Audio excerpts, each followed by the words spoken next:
Thanks, Nick. Tonight I am joined by Chloe Marotta, a junior on the women's basketball team. Chloe, thanks for joining us.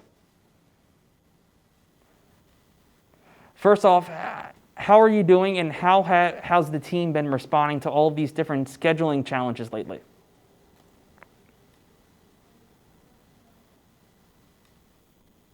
I'm doing pretty well, and we've been responding pretty well as well. So, we've got to take on the challenges, and we all want a season this year. So we're pretty excited and willing to do whatever we can to have a season, and we're pretty lucky to have a season as well. The team has 4 newcomers on the squad this year. How have you been able to develop team chemistry with everything going on? Yeah, we have a lot of new people this year, but a great talent, and our team takes a lot of opportunities to gain chemistry. With all this time on our hands, we can't do anything else but hang out with each other. So it's helped a lot with gaining chemistry, but it's very important. And unity is one of the main things we focus on as a team. So, just getting together, doing small little activities. We went to the pumpkin patch this Saturday.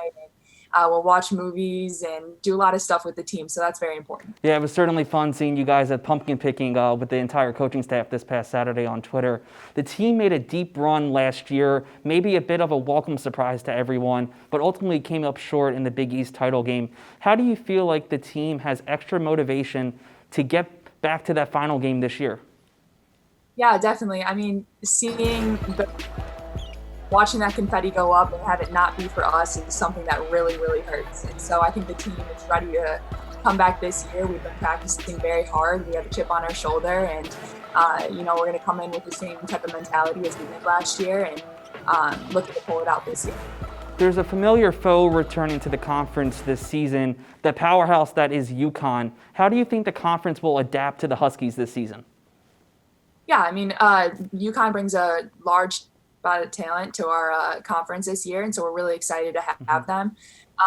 We're excited to compete against them and to prepare for them, but we'll prepare for them just like any other team in our conference, and so we're excited for them to join us. Both basketball programs have been very active when it comes to social issues as of late. You participated in the march and gave a speech. Why are these issues important to you, and how has the program come together to create some change?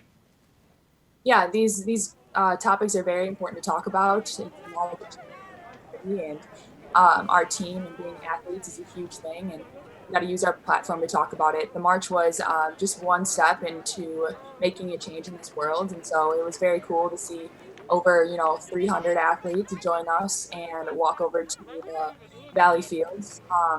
I gave a speech, and that's something that came really easy to me. I'm very passionate about this subject, and I believe it needs to change for my teammates, my best friends, my coaches, their family members, and so that kind of stuff just kind of rolls off my tongue because I'm so passionate about it, and so that's just a little bit, and there needs to be much, much more in order to make a real difference in this world. How do you think both platforms of the Marquette men's basketball and women's basketball team have been able to use it to their advantage of making aware the issues on campus and just getting the message out?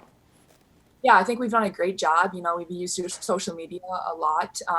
We've all been 100% registered to vote, and so that's really important to share on social media and kind of spreads the word in that way.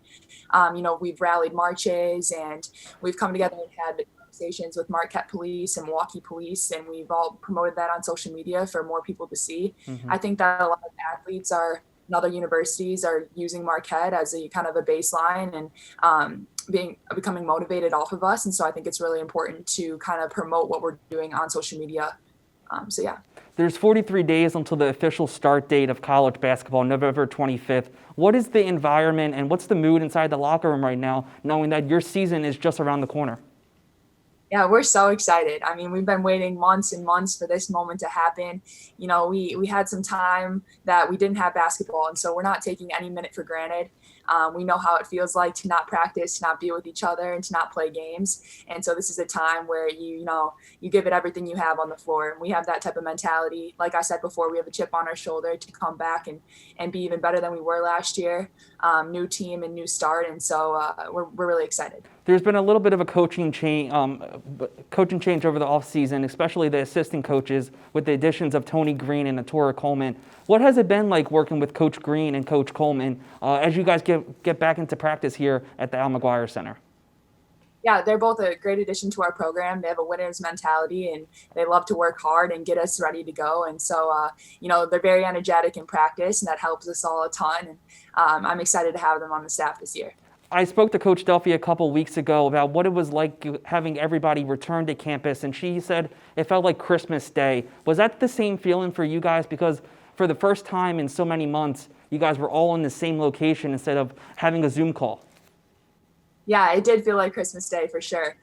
When you spend 24 hours, 7 days a week with these people and your teammates and your coaches, it's so hard to have a day off from them. So to have 6 months or so off and just see them via computer, that's very difficult. So that moment where we did see each other in person, that was definitely one to remember. Chloe, thanks, Chloe. We appreciate you taking the time. Back to you guys in the studio.